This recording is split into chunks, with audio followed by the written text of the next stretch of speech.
So I got this little thing kind of in defense of these lantern tool posts and Armstrong tool holders.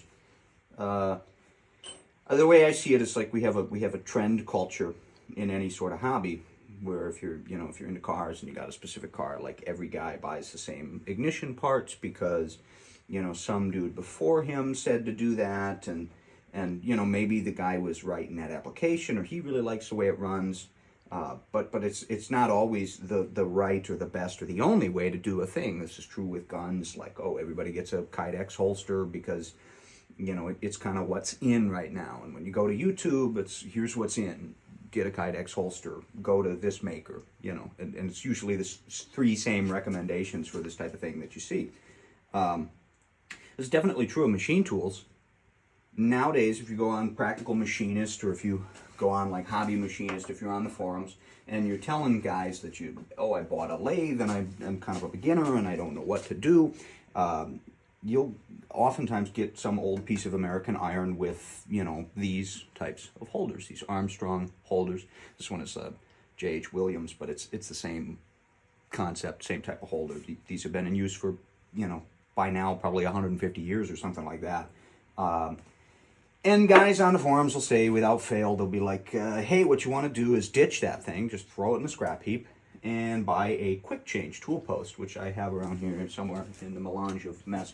Yeah, one of these, like a little Enco, or they'll recommend some sort of Aloris, like some import copy.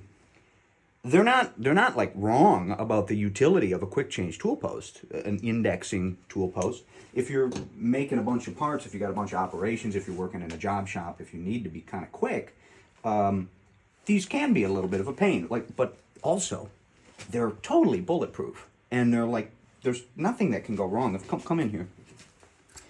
So I don't even have the proper part for this. It's probably lost in a bin somewhere.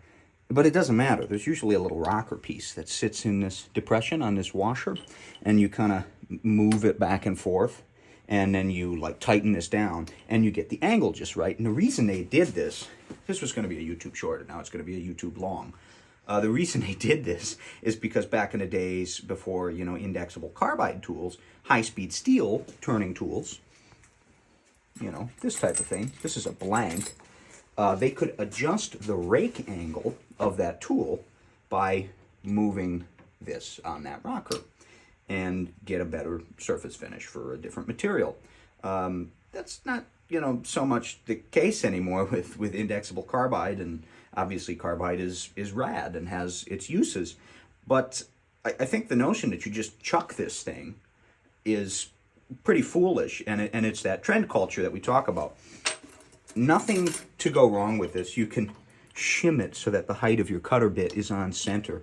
Is it kind of slow and a little ghetto? Yeah, but the thing that this allows you is to get right in here. You can see if I'm spinning this, right, and I got my tool bit, I can get in and cut underneath this step of the jaw and cut right up to the face here. And if I have my big old quick change block, so we can loosen it up a little bit.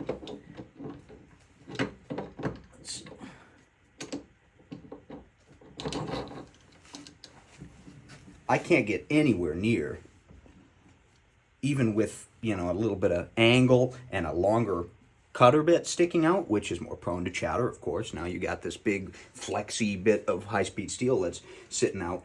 I'm just gonna end up hitting the setup. So it's a case-by-case basis thing, and with the internet, I tend to think it's like 80-20. This is kind of ironic because I'm posting stuff on the internet too, but 80% of people have no idea what they're talking about, and then maybe 20% kind of maybe know a thing a little bit, and I think if I'm charitable, it's 5% or 8%. Who might actually really understand a thing and have something good to offer. But when you're on the forums and you're kind of working out your setup, just don't believe everything you hear, right? There's a use case for everything, and sometimes those lantern holders, they're rad, and nothing can go wrong with them. There's no bearings in there. It's just a freaking set screw and a piece of iron, and they're more rigid than you'd think. They've got a lot of utility.